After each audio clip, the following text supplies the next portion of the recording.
2 مہینے کا یا 3 مہینے کا 10, 12, 15 ہزار روپے ان تک ہم ٹرانسفر کر دیں تو کسی کو اعتراض نہیں ہوگا اور ان لوگوں تک پیسے پہنچ جائیں گے اور ان کو 2-3 مہینے کی اس اذیت سے نجات مل جائے گی. اچھا, اب اس کے اوپر جو 40-50 لاکھ اور گھرانے ہیں جو بلو کالر لوگ ہیں, سفید پوش ہیں, کو کاروبار کرتے ہیں, 30-40 ہزار روپیہ مہینہ کماتے ہیں, لیکن ان کے پاس اب وہ دکان بند ہو گئی, اب وہ موٹر سائیکل کی ورک شاپ بند ہو گئی, تو وہ ابھی اسی مشکل کا شکار ہیں کہ ان کے پاس کیش نہیں ہے, وہ کیسے کام اپنا 1 مہینہ یا 2 مہینے گزاریں. ان کے لیے ہم نے دنیا بھر کا ایک مستعمل طریقہ ہے جو اخوت, براہ راست اخوت کا کام بھی یہی ہے کہ ہم لوگوں کو چھوٹا قرضہ دیتے ہیں کہ وہ کاروباری بن جائیں اور کاروبار شروع کریں اور یوں غربت سے وہ نکلیں. ہم نے پچھلے کوئی 20 سالوں میں 30 لاکھ گھرانوں کو 110 ارب روپے کی رقم بطور قرض حسن دی, بغیر سود کے دی, اور پھر واپسی کی شرح ہماری تقریباً 100% ہے. تو ہم یہ کہہ رہے ہیں کہ یہ جو 50 لاکھ لوگ ہیں جو بے نظیر انکم سپورٹ پروگرام کے اوپر ہیں, ان کو آپ کنزمپشن, ایمرجنسی کنزمپشن لون دیں 20,000 روپے کا, اور وہ بغیر سود کے ہو.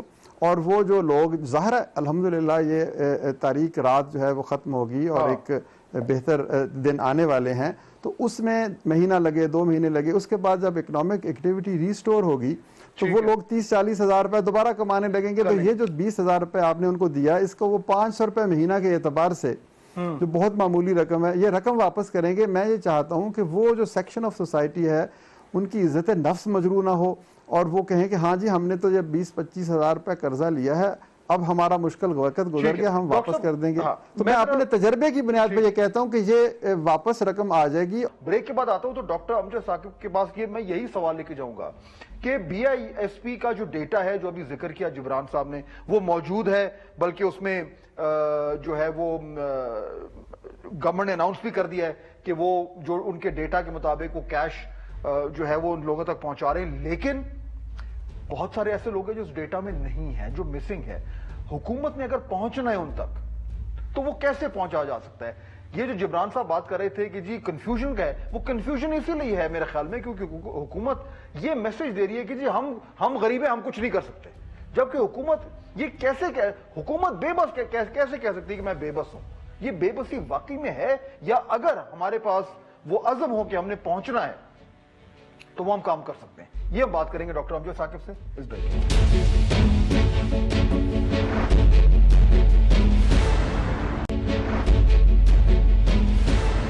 بریک کے بعد. خوش آمدید. گفتگو ہو رہی تھی کہ حکومت کے پاس کیا آپشن ہے, وہ کیا کریں. ڈاکٹر ثانیہ نشتر بے نظیر انکم سپورٹ پروگرام کی جو ہے وہ انچارج ہیں, احساس بھی اسے کہا جاتا ہے, اور ان کی ذمہ داری ہے کہ وہ ان تمام لوگوں تک پہنچیں جن کو ضرورت ہے. آج انہوں نے اس حوالے سے کیا کہا ذرا پہلے سنیے, پھر اس کے مطابق ہم گفتگو آگے بڑھاتے ہیں. ایک بہت ہی بڑا پروگرام ہے, اور یہ جو 12,000 روپے دیے جا رہے ہیں یہ ون ٹائم اسسٹنس ہے, ایک دفعہ دی جائے گی. ڈاکٹر امجد ثاقب, حکومت پھر کیوں جو یہ بار بار ایک میسج دے رہی ہے کہ ہم بے بس ہیں, ہم نہیں کر سکتے, ہم تمام لوگوں تک نہیں پہنچ سکتے, یا آپ کورونا سے بچ جائیں یا آپ جو ہے وہ ذرائع آمدن لے لیں, واقعی میں حکومتیں بے بس ہو جاتی ہیں؟ مجھے نہیں, میں ایسی بات کہتا ہوں کہ ہو سکتا ہے یہ کمیونیکیشن اسٹریٹجی کے جو گیپس ہوں کہ اپنی بات کا بہتر طریقے سے اظہار نہ کیا گیا ہو, لیکن بات یہ ہے ڈیٹا کی. ڈیٹا کے بارے میں سر میں بڑی واضح طور پہ کہتا ہوں کہ 70 جو ہے نا لاکھ خاندانوں کا ڈیٹا تو بسپ کے پاس موجود ہے. اس کے اوپر جو میں نے کہا کہ 50 لاکھ جس کے بارے میں جبران صاحب کا خیال ہے کہ ڈیٹا نہیں ہے, تو وہ ڈیٹا بھی موجود ہے. پاکستان میں تقریباً 100 کے قریب مائکرو فنانس ادارے ہیں جو SCCP کے ساتھ رجسٹرڈ ہیں, اور ان کے پاس یہ 40-50 لوگوں کا جو نچلی سطح پہ رہتے ہیں یا نچلا کاروبار کرتے ہیں ان کا ڈیٹا موجود ہے. ہمارے پاس 30 لاکھ گھرانوں کا ڈیٹا موجود ہے. تو یہ مائکرو فنانس انسٹیٹیوشنز اور مائکرو فنانس بینکس جو اسٹیٹ بینک اور SCCP کے ساتھ کام کرتے ہیں, ان کے پاس سے ڈیٹا بہت آسانی سے مل سکتا ہے. وہ 70 لاکھ وہ ہو گئے, 50 لاکھ یہ ہو گئے, 1 لاکھ 1 کروڑ 20 لاکھ. اب اس میں حکومت نے تو, اب میں نے تو پہلی دفعہ سنا کہ یہ ڈاکٹر ثانیہ فرما رہی ہے کہ یہ 13 ملین کو دیں گی, تو اس کا مطلب یہ ہے کہ ہم 13 سے بڑھ کر اگر وہ 5 بھی اس میں شامل کر لیں تو یہ 1 کروڑ 70 لاکھ کے لگ بھگ گھرانوں کا ڈیٹا تو موجود ہے. اس ڈیٹا کے اچھا ہاں یہ بات جبران صاحب کی بالکل درست ہے کہ بہت سے لوگ 10-15 لاکھ بھی ہو سکتے ہیں وہ فیملیز جو جن کے پاس شناختی کارڈ نہیں ہیں یا جو بہت ہی ریموٹسٹ ایریاز میں رہتے ہیں، فشرمین ہیں یا باقی چیزیں ہیں، ان کا ہو سکتا ہے کہ وہ مسنگ ہوں. تو ان مسنگ افراد تک پہنچنا پھر یہ ہمارے جیسے اداروں کا، این جی اوز کا کام ہے، سول سوسائٹی کا کام ہے کہ ہم ان کو ڈھونڈیں. اور ہم چونکہ ہمارے پیسوں میں یا کوئی شخص کسی کو پیسے دیتا ہے تو وہ اس کو اکاؤنٹیبلٹی کا خدشہ نہیں ہوتا، اس کو پتہ ہے کہ میرا ضمیر مطمئن ہے، میں نے صحیح جگہ دے دیا. تو حکومت کے لیے یہ اکاؤنٹیبلٹی کے ایشوز بھی ہیں.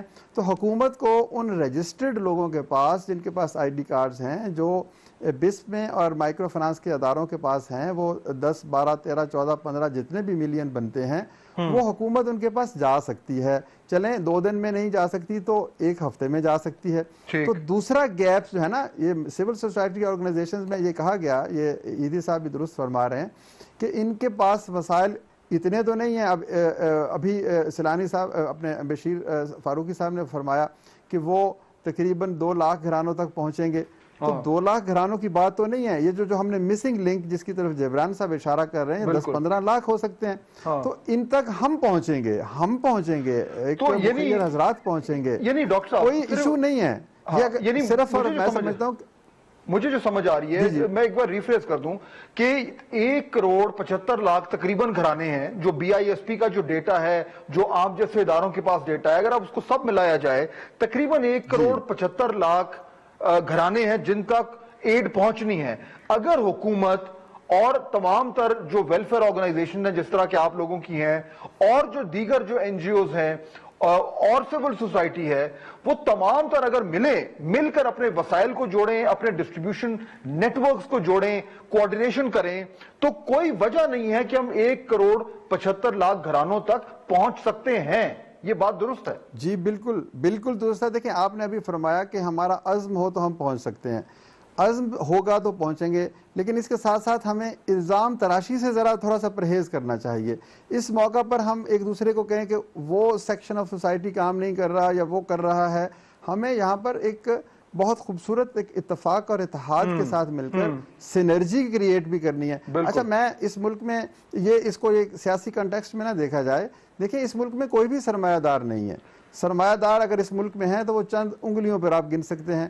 یہاں پر امیر طبقہ ضرور ہے، اور اگر کوئی حکومت سے بیل آؤٹ لیتا ہے نا انڈسٹری کا، تو میں سمجھتا ہوں وہ بھی دینا چاہیے. وہ اس لیے کہ وہ بیل آؤٹ اس کو ملے گا تو اس کی انڈسٹری چلے گی، تو لاکھوں جو ہیں ہمارے مزدور بھائی، ان کو جاب ملے گا. یہ اس کی ایک اکنامک ریالٹیز ہیں. اس بیل آؤٹ کے بغیر وہ جو مرضی آپ کہہ لیں، وہ آدمی جو ہے وہ نہیں چلا سکے گا اپنی انڈسٹری. ڈاکٹر امجد ثاقب، فائنل میسج آپ کی طرف سے. جی، میں تو یہ کہوں گا کہ پاکستان کے جو 20 کروڑ لوگ ہیں، یہ اگر آج فیصلہ کریں کہ ہم نے اس مہینے میں اگر ہم 1 لاکھ روپے مہینہ خرچتے تھے تو ہم 50,000 خرچیں گے اور بقیہ 50,000 دوسرے بھائی کو دیں گے. This will halve your expenses per month, and this half will go to those who have been hard hit. یہ ہے مواخات، یہ ہے بھائی چارہ، کہ آدھا پاکستان کہے کہ میں آدھے پاکستان کے ساتھ اپنے وسائل شیئر کرتا ہوں. جس کے پاس بڑے سرمایہ ہیں، سرمایہ زیادہ ہے، وسائل زیادہ ہیں، وہ 1 سے نہیں، وہ 1,000 سے یا 1 لاکھ سے کرے. یہ کرنے کے بعد پھر ہمیں حکومت کی طرف دیکھنا چاہیے. بالکل ٹھیک ہے. بہت شکریہ تمام مہمانوں کا. اجازت دیجیے. اللہ حافظ.